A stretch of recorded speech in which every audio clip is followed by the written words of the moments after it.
Hello dear students, आज हम discuss करेंगे क्रोमेटोग्राम। ये क्रोमेटोग्राफी का बहुत ही इम्पोर्टेंट टॉपिक है और इसमें हम समझेंगे कि क्रोमेटोग्राम क्या रहता है। देखो, हमने जीसी पढ़ा, यानी गैस क्रोमेटोग्राफी, जिसमें हमने गैस लिक्विड क्रोमेटोग्राफी पढ़ा, और एचपीएलसी पढ़ा। और एचपीएलसी और जीसी दोनों में मैंने ये कहा कि डिटेक्टर में हमें ऐसे सिग्नल्स आ जाते हैं, यानी पीक्स दिखते हैं, यानी एक ग्राफ दिखता है। ये ग्राफ इस तरह रहता है। मैं आपको एक ग्राफ दिखाता हूँ। ये ग्राफ रहता है इस तरह, एक रफ सा ग्राफ बताता हूँ मैं आपको। इस ग्राफ में ऐसे पीक्स रहते हैं, इस तरह पीक्स रहते हैं, ठीक है, इस तरह पीक्स रहते हैं, और इस तरह भी पीक्स रहते हैं, ठीक है, क्लियर। ये एम जैसा बनाया मैंने। ये जो ग्राफ लेते हैं ना, ये लेते हैं हम टाइम, यानी कितना टाइम लगा, टाइम वर्सेस लेते हैं हम डिटेक्टर सिग्नल, डिटेक्टर सिग्नल, या मैं सिग्नल इंटेंसिटी भी बोल सकता हूँ। इस सिग्नल का मतलब रहता है एक पर्टिकुलर कंपाउंड की कंसंट्रेशन कितनी है, यानी एरिया अंडर सिग्नल जो आता है, एरिया अंडर दिस पीक जो आता है, वो हमें शो करता है कि एक पर्टिकुलर कंपाउंड की कंसंट्रेशन कितनी है। क्लियर, समझ में आया? ये हो गई एक बात। तो इसका मतलब ये रहता है, मैं लिखूंगा यहाँ पे एरिया अंडर सिग्नल, सिग्नल मतलब पीक, वो रहता है concentration of compound, concentration of compound, a particular compound. समझ में आया? शाबाश। अब इसमें ये जो लाइन रहती है, नीचे वाली लाइन, इसको हम कहते हैं बेस लाइन। इस ग्राफ में इसको कहते हैं बेस लाइन। मैंने आपसे कहा कि ये एक पर्टिकुलर कंपाउंड की सिग्नल है। इसका मतलब अगर मैं इस ग्राफ को ले लूँ तो इस ग्राफ में ये एक कंपाउंड है, ये दूसरा कंपाउंड है, तीसरा है, ये चौथा है। ये जो पीक्स है ये बिल्कुल डिस्टिंक्ट पीक्स है, लेकिन यहाँ पे जो ये वाली पीक है ना, इसको हम कहते हैं मर्ज्ड पीक्स, मर्ज्ड पीक्स, इन्हें दो पीक्स मर्ज हुई हैं। और जब भी पीक्स मर्ज होती हैं तो वो कॉलम के लिए प्रॉब्लम होती है। क्लियर। और बेस लाइन का मतलब क्या रहता है? बेस लाइन का मतलब रहता है जीरो लाइन, यानी जीरो कंसंट्रेशन। क्लियर। और यहाँ पे और एक चीज़ बताऊंगा आपको, ये जो पीक रहता है, पीक, इसमें यहाँ पे जो ये डिस्टेंस रहती है, इसको हम बोलते हैं पीक विड्थ, ठीक है, और इसे हम कहते हैं पीक हाइट। ये वाली पीक हाइट है। अगर इस पीक हाइट को मैं, इस पूरी पीक का मैं हाफ पे जाऊँ, यानी मिडल में जाऊँ, तो ये बन जाता है दूसरा, यहाँ पे ये भी विड्थ है। लेकिन ये क्या है? ये है full width of half peak, मैं बोल सकता हूँ, या मैं बोलूँगा फुल विड्थ हाफ मैक्सिमम। मैं इसको ऐसे लिखूँगा, फुल विड्थ हाफ मैक्सिमम, या मैं बोलूँगा ये फुल विड्थ है किसकी? पीक के हाफ की, यानी मिडल की बोलूँगा मैं। यानी जो फुल पीक है उसका अगर हम मिडल में अगर डिस्टेंस देखेंगे, ये जो विड्थ देखेंगे, इसको मैं बोलूँगा ये है विड्थ ऑफ हाफ पीक, या full width of half peak, half maximum. इसको हम दिखाते हैं, इस वाली को, इसको हम दिखाते हैं डब्ल्यू हाफ, ऐसे दिखाते हैं, ये याद रखना, ठीक है। और एक पीक जो यहाँ पे दिखाई मैंने, ये वाली पीक, ये जो पीक है, इसको हम कहते हैं यहाँ पे, इसको हम कहते हैं डेड टाइम, ये याद रखना। या मैं बोलूँगा, ये अगर मैं टाइम लिखूँ, ये मान लो ये ज़ीरो टाइम है, ये 1 2 3 4 5, ये मिनट्स में ले रहा हूँ, ठीक है, 6 7 8 9, ऐसे सो ऑन, 9 10। अब अगर मैं आपसे पूछूं कि ये पीक कितने पे आई, तो आप ऐसा बोलेंगे कि ये पीक आई 3.5 पे, 3.5 मिनट्स पे। इस पीक को मैं मानता हूँ, ये जो पीक है ना, ये छोटी सी सिग्नल, इसको हम कहते हैं ये है डेड टाइम पे, यानी ज़ीरो टाइम पे आ गई। क्लियर, ये याद रखना। इसको मैं लिखूंगा, ये है T0, ये T0। अब ये क्या है T0, मैं समझाता हूँ पहले आपको।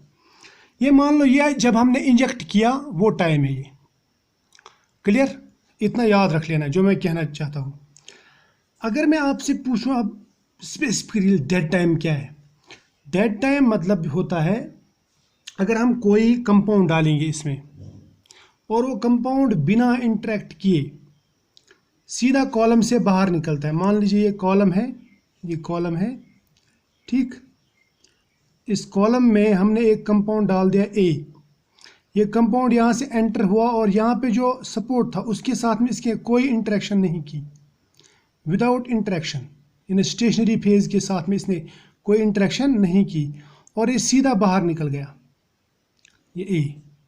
अब इस बाहर यहाँ से लेके यहाँ तक कितना टाइम लगा उसको, उसको बोलूँगा मैं डेड टाइम। यानी डेड टाइम का मतलब रहता है कंपाउंड कितना टाइम लेता है एक कॉलम के एक सिरे से दूसरे सिरे तक पास होने में without interacting with stationary phase, ठीक है, ये होता है डेड टाइम। और ये जो है ये वाला, ये एक हम ऐसा कंपाउंड कभी सिलेक्ट करते हैं जिसको हम बोलते हैं मार्कर। क्या बोलते हैं? मार्कर। मार्कर यानी ये हम स्टैंडर्ड रखते हैं, ये याद रखना, ताकि हमें एक 0 पॉइंट मिल जाए, ठीक। वरना जो भी कंपाउंड्स है ना वो कुछ ना कुछ इंटरेक्ट करते हैं इसके साथ में, यानी जो भी कंपाउंड है वो स्टेशनरी फेज के साथ में इंटरेक्ट करेंगे, इंटरेक्शन के बगैर वो बाहर नहीं निकलेंगे। क्लियर? ये समझ में आया? शाबाश। अब और एक बात, सपोज ये कंपाउंड लूँगा मैं, ये कंपाउंड था ए, इस कंपाउंड का नाम रखूँगा मैं बी, जो मैंने यहाँ पे ये पीक बनाई 3.5 पे। इस कंपाउंड को कितना टाइम लगा यहाँ से यहाँ निकलने के लिए, बट आफ्टर इंटरेक्शन। देखो मैं बनाता हूँ कंपाउंड बी, ये है कॉलम, इसमें स्टेशनरी फेज है मान लो, ठीक। अब ये कंपाउंड बी यहाँ से जा रहा है, लेकिन कंपाउंड बी जो है इस बार हम कंसिडर करेंगे कि इंटरेक्ट करता है, जो कि हर कोई कंपाउंड करता है। ये इंटरेक्ट कर रहा है इसके साथ में, यानी ये इसके साथ में पहले चिपक रहा है, फिर निकल रहा है, फिर चिपक रहा है, फिर निकल रहा है, फिर चिपक रहा है, फिर जा रहा, तो ये बी निकलेगा। इसको इसके मुकाबले में ज़्यादा टाइम लगेगा क्योंकि ये सीधा यहाँ से आया, यहाँ से निकल गया। और ये जो बी है ये बातें करते करते निकलता है, यानी पहले इसके साथ में थोड़ी सी मुलाकात, फिर इसके साथ में, फिर इसके घर में चाय पी, फिर यहाँ पे, फिर निकल गया, तो बी को ज़्यादा टाइम लगेगा। और बी जो है ये हमारा एनालाइट है, एनालाइट कंपाउंड, यानी जिसका हम एनालिसिस करना चाहते हैं उसी में से एक कंपाउंड है ये। अब इस बी को यहाँ से यहाँ कितना टाइम लग गया, इसको हम बोलेंगे ये बी का रिटेंशन टाइम है। क्या है इसका? है बी का रिटेंशन टाइम। समझ में आया? या मैं इसको बोल सकता हूँ टी आर भी लिख सकता हूँ मैं इसको, टी आर। टी आर का मतलब क्या है? Retention time, retention time. इसका मतलब क्या हुआ? रिटेंशन टाइम वो टाइम है जो एक कंपाउंड ने कॉलम के अंदर गुजारा, यानी जितना टाइम एक कंपाउंड को स्टार्ट से लेके आखिर तक निकलने में लग गया, but after interacting with stationary phase, उसको हम बोलते हैं ये है रिटेंशन टाइम। और ये जो है ये T0, जिसको मैं बोलूँगा डेड टाइम, T0 क्या है? इसको बोलूँगा मैं डेड टाइम, डेड टाइम। या मैं इसको TM भी लिख सकता हूँ, कहीं कहीं पे TM भी लिखा रहता है, कंफ्यूज नहीं होना। TM और T0 एक ही बात है। अब डेड टाइम क्या है? डेड टाइम का मतलब रहता है वो टाइम जो किसी कंपाउंड ने लगाया कॉलम के एक सिरे से दूसरे सिरे तक जाने में, यानी कॉलम की एंट्री से लेके एग्जिट तक, but without interacting with stationary phase. समझ में आया? तो दो चीज़ें हमें मिल गई। अब मैं आपको ये जो ग्राफ है ये दोबारा बताता हूँ। ये आपको समझ में आया? ये पीक से, ये डिस्टिंक्ट पीक से, ये मर्जड पीक से, ये मैं समझा दूंगा पूरा। अब मैं यहाँ पे दूसरा ग्राफ आपको दिखाता हूँ। मान लीजिए ये ग्राफ है, रफ ग्राफ। यहाँ से पीक एक निकली इस तरह, ये जो पीक है ये हमने मार्कर पीक रखी है, मार्कर, कोई ऐसा कंपाउंड जो मार्कर यानी स्टैंडर्ड रखा। या मैं बोलूँगा इसको इंजेक्शन टाइम, मैंने इंजेक्शन टाइम को इतना लग गया, ठीक है, मतलब यहाँ पे इस टाइम पे हमने इंजेक्शन किया, 0 टाइम बोलूँगा मैं इसको, ठीक। उसके बाद में हम निकले तो यहाँ पे एक पीक मिल गई, फिर यहाँ पे आ गए तो यहाँ पे एक पीक मिल गई, एंड सो ऑन, राइट। समझ में आया? शाबाश। अब देखो, इसको मैं बोलूँगा कि ये जो है ये डेड टाइम है, इसको लिखूँगा मैं T0। ये है TR of suppose A, compound A। इसको मैं बोलूँगा ये TR है, TR ऑफ कंपाउंड B। यहाँ पे B दूसरे कंपाउंड का TR। समझ में आया? अब मैं क्वेश्चन आपसे पूछता हूँ, ये कंपाउंड A है, ये कंपाउंड B है, ये 0 टाइम पे निकलता है, ये 1 मिनट के बाद में यहाँ पे, 2 मिनट के बाद में यहाँ पे, तीसरे मिनट में हमें कंपाउंड A मिलता है, चौथे में कुछ नहीं, पाँचवें में कुछ नहीं, छठे में हमें छठे मिनट में और एक कंपाउंड दिखता है, और एक कंपाउंड की पीक दिखती है, 7वां मिनट, 8वां मिनट या 9वां मिनट। अब क्वेश्चन आपसे ये है, आप मुझे बताओ इसमें से सबसे ज़्यादा टाइम किसने लगाया, यानी रिटेंशन टाइम किसका ज़्यादा है, कॉलम में ज़्यादा देर कौन रुका। तो आप बोलेंगे कि TR of B is greater than TR of A। यही है ना, क्योंकि A के मुकाबले में B ने ज़्यादा टाइम कॉलम में गुजारा। ये सही बात है ना? शाबाश। इसका मतलब ये हुआ कि B जो है, B को कॉलम में रहना पसंद था, कॉलम में जो स्टेशनरी फेज़ है वो उसको ज़्यादा पसंद करता है, इसीलिए इसने वहाँ पे ज़्यादा टाइम गुजारा। क्लियर? समझ में आया ना? शाबाश। चलो, इतना तो हो गया।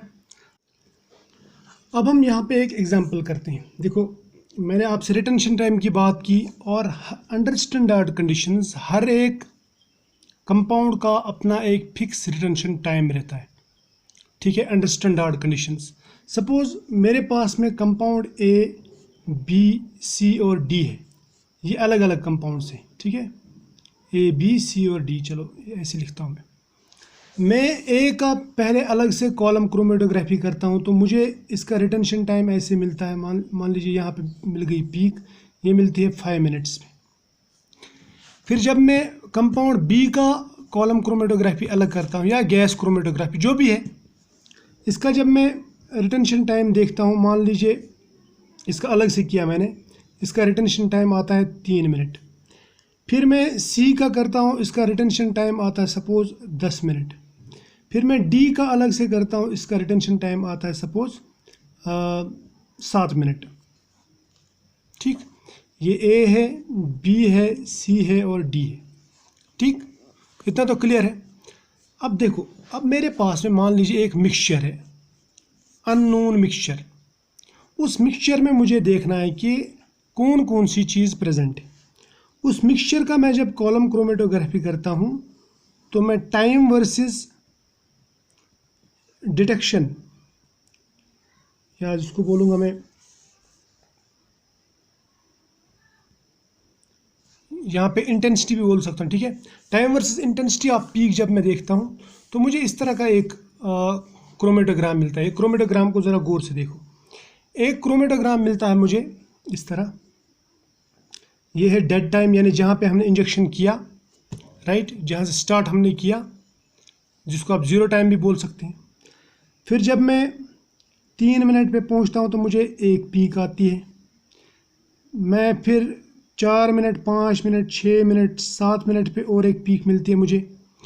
फिर 9 मिनट पे दूसरी पीक, फिर 10 मिनट के बाद में कुछ नहीं, फिर 11 मिनट, फिर 12 मिनट पे और एक पीक मिलती है। ऐसे ये पीक मिलती है, इस तरह पीक्स मिलती है। ठीक है, ये मिल गई मुझे 3 मिनट के बाद में, ये 7 मिनट, ये 9 मिनट और ये 12 मिनट के बाद में। आप मेरी बात समझ रहे हैं ना? शाबाश। अब मुझे इसमें देखना है, ये जो कंपाउंड है ये अननोन है, अननोन, KNOWN। ठीक, इसमें कोई पीक बड़ी हो सकती है, कोई छोटी हो सकती है। ठीक है, क्लियर? वो हम देखेंगे पीक इंटेंसिटी से। अब मुझे इसमें देखना है कि इसमें, इस कंपाउंड में क्या A प्रेजेंट है। A का जो रिटेंशन टाइम है, A का रिटेंशन टाइम, कंपाउंड A का जो नोन कंपाउंड है मेरे पास में, उसका रिटेंशन टाइम है 5 मिनट। लेकिन 5 मिनट के ऊपर यहाँ पे कोई पीक नहीं है, तो मैं यहाँ पे लिखूँगा A एब्सेंट, A इसमें प्रेजेंट नहीं है इस मिक्सचर में। उसके बाद में बारी आती है B की। B का जो रिटेंशन टाइम है वो 3 मिनट्स है, लेकिन शर्त यह है कि हम कंडीशंस, कॉलम की कंडीशंस, टेम्परेचर, प्रेशर वगैरह सब बराबर रखेंगे, तब की बात बोल रहा हूँ। अब 3 मिनट पे पीक आनी चाहिए, 3 मिनट पे पीक आ गई, इसका मतलब B is equal to present, B is equal to present. तो इस कंपाउंड में बी है। अब इसके बाद में सी पे आते हैं, सी कहाँ गया, सी 10 मिनट पे आना चाहिए। तो 10 मिनट पे कोई पीक है क्या, नहीं, यहाँ पे 10 मिनट पे कोई पीक नहीं, यहाँ पे 10 मिनट पे कोई पीक नहीं है, तो मैं बोलूँगा सी एब्सेंट, सी इसमें प्रेजेंट नहीं है। क्लियर। अब आते हैं डी पे। डी की जो पीक है वो कितने मिनट पे आती है, डी का रिटेंशन टाइम कितना है, 7 मिनट। ये देखो 7 मिनट पे पीक आ गई, तो D is equal to present. इसका मतलब इसमें ए एब्सेंट है, बी प्रेजेंट है, सी एब्सेंट है, डी प्रेजेंट है, और दो नई पीक्स आ गई। एक आ गया 9 मिनट पे, दूसरा आ गया 12 मिनट पे। यानी जो मिक्सचर हमने डाला, जिस मिक्सचर का हमने एनालिसिस किया, क्रोमेटोग्राफी किया, इस अननोन मिक्सचर का, इस अननोन मिक्सचर में एक तो प्रेजेंट है बी और दूसरा प्रेजेंट है इसमें डी, ये बी और डी कंपाउंड, और कुछ दो नए कंपाउंड्स हैं जिनका हमने स्टैंडर्ड इसमें चेक नहीं किया था। तो हम इसके लिए स्टैंडर्ड चेक कर सकते हैं या फिर इनका अलग से एनालिसिस कर सकते हैं। क्लियर। तो ये होगा, ये है क्रोमेटोग्राम। अब मैं फिर से लास्ट में आपको, मतलब लास्ट पॉइंट पे मैं और एक चीज़ बताऊंगा। इसमें बहुत सारी चीज़ें और भी डिस्कस करनी है, वो हम नेक्स्ट लेक्चर में डिस्कस करेंगे। मैं आपको पूरा बताऊंगा कि क्रोमेटोग्राम कैसे बनता है और ये मर्जिंग वगैरह जो होती है वो किस तरह, कॉलम रेजोल्यूशन जो है या क्रोमेटोग्राम का जो रेजोल्यूशन है वो मैं बताऊंगा, लेकिन नेक्स्ट लेक्चर में। आज के लेक्चर में फ़िलहाल ये समझेंगे हम। अब अगर मैं आपसे पूछूं शॉर्टकट में, ये क्रोमेटोग्राम है, इस क्रोमेटोग्राम में एक छोटी सी पीक यहाँ पे आती है, फिर यहाँ पे आती है, फिर यहाँ पे आती है, फिर यहाँ पे पीक आती है। तो आप बोलेंगे कि इसमें 3 कंपाउंड ए, बी और सी, और इस कंपाउंड में इसकी कंसंट्रेशन ज़्यादा है, फिर इसकी कंसंट्रेशन, फिर इसकी कंसंट्रेशन, ये पीक की हाइट से पता चल जाती है। इसको बोलते हैं आप बेस लाइन, ज़ीरो लाइन। इसको कहते हैं आप डेड टाइम। क्या कहते हैं, डेड टाइम। डेड टाइम मैंने आपको बताया, लेकिन आप शॉर्टकट में ऐसा बोल सकते हैं कि डेड टाइम का मतलब वो टाइम है जब हम कंपाउंड इंजेक्ट करते हैं, यानी ज़ीरो टाइम, इंजेक्शन टाइम भी बोल सकते हैं इसको। या आप ऐसा बोल सकते हैं कि ये वो टाइम है जो एक कंपाउंड या एक मार्कर लगाता है कॉलम के थ्रू पास होने में without interacting with substrate. Clear. ऐसा भी बोल सकते हैं। ठीक। तो आई होप ये जो चीज़ें हैं क्रोमेटोग्राम की, ये आपको समझ में आई होंगी। और क्रोमेटोग्राम में हम टाइम या वॉल्यूम भी ले सकते हैं, यहाँ पे वो हम नेक्स्ट लेक्चर में डिस्कस करेंगे। टाइम या वॉल्यूम लेंगे और यहाँ पे लेते हैं हम सिग्नल। सिग्नल का क्या, सिग्नल की इंटेंसिटी या एरिया अंडर कर्व वो लेते हैं। ठीक है। इन्हें डिटेक्शन वर्सेस टाइम लेते हैं। तो आई होप क्रोमेटोग्राम आपको समझ में आया होगा। नेक्स्ट लेक्चर में हम डिस्कस करेंगे पार्टीशन कोएफिशिएंट क्या होता है, कॉलम रेजोल्यूशन क्या होता है, और क्रोमेटोग्राम रेजोल्यूशन क्या होता है। ठीक है। और किस तरह से हम उन पीक्स को उनका रेजोल्यूशन बढ़ा सकते हैं, किससे कम कर सकते हैं।